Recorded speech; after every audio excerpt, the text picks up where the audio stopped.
Un novo revés xudicial sitúa a Carmen Romero e a súa filla máis preto de perder a súa casa. Sobre ela pesa unha orde de derrube que tan só podería evitar o Tribunal Supremo se estima o último recurso que cabe presentar. É a última baza dun proceso iniciado xa no 2006 e que, segundo Carmen, podería terse evitado. Agora perdín o recurso que se fixo, eles exigen nas mismas que esta casa non está para vivir porque lle falta revestila por fora e o pasamanos, que non está feita como tiña que estar, pero eso a mí ninguén me dixo nada. Se me hubieran avisado hai uns anos, ou hubiera parado todo ou non gastar os cartos que levo gastado aquí. A construción da vivenda iniciouse no ano 2000 con todos os permisos en regra nun terreo que daquela era edificable. 2 anos máis tarde modificábase o uso do chan e dado que a vivenda non estaba rematada, quedou fora de ordenamento. Supuestamente daquela podíase edificar, eles din que está un suelo rústico. O suelo rústico daquela sería, pero no 2002 foi cando cambiaron as leis. Eu non a terminei, estaba en Madrid, separeime, vim para aquí, dixerme que a fixera pouco a pouco. Eu nunca tuve un aviso de parar a obra nin nada.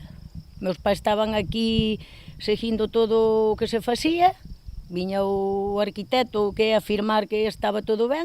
O expediente da Axencia de Protección da Legalidade Urbanística insiste en que a obra non está finalizada, posto que carece de revestimento exterior e de varanda de acceso na entrada, algo que Carmen non comparte, posto que a vivenda reúne as condicións de habitabilidade e conta con todos os servizos como luz e auga da traída municipal.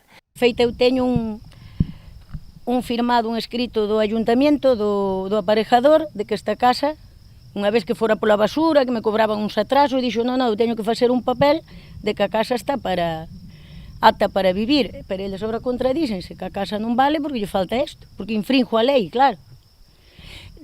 Supuestamente hai 2 anos para terminar a licencia.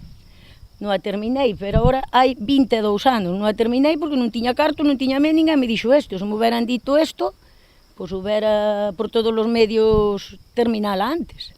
A Carmen quedalle aínda un último cartucho por queimar, xa que cabe presentar un novo recurso ante o Tribunal Supremo. Aínda así, alberga poucas esperanzas de poder conservar a súa vivenda, froito do traballo de toda unha vida.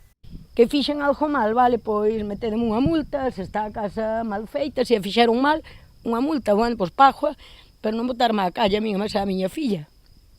É o que penso eu, o que me estea escoitando dirá, a dar pena, non, que é unha lucha toda a vida, a máis a miña familia, o que me axudou, todos. Mentres esgota a vía xudicial, Carmen e a súa filla seguirán a chamar nas portas que faga falta para conseguir apoios. Xa están a organizar unha concentración veciñal, co fin de facer visible a súa situación que consideran unha injustiza.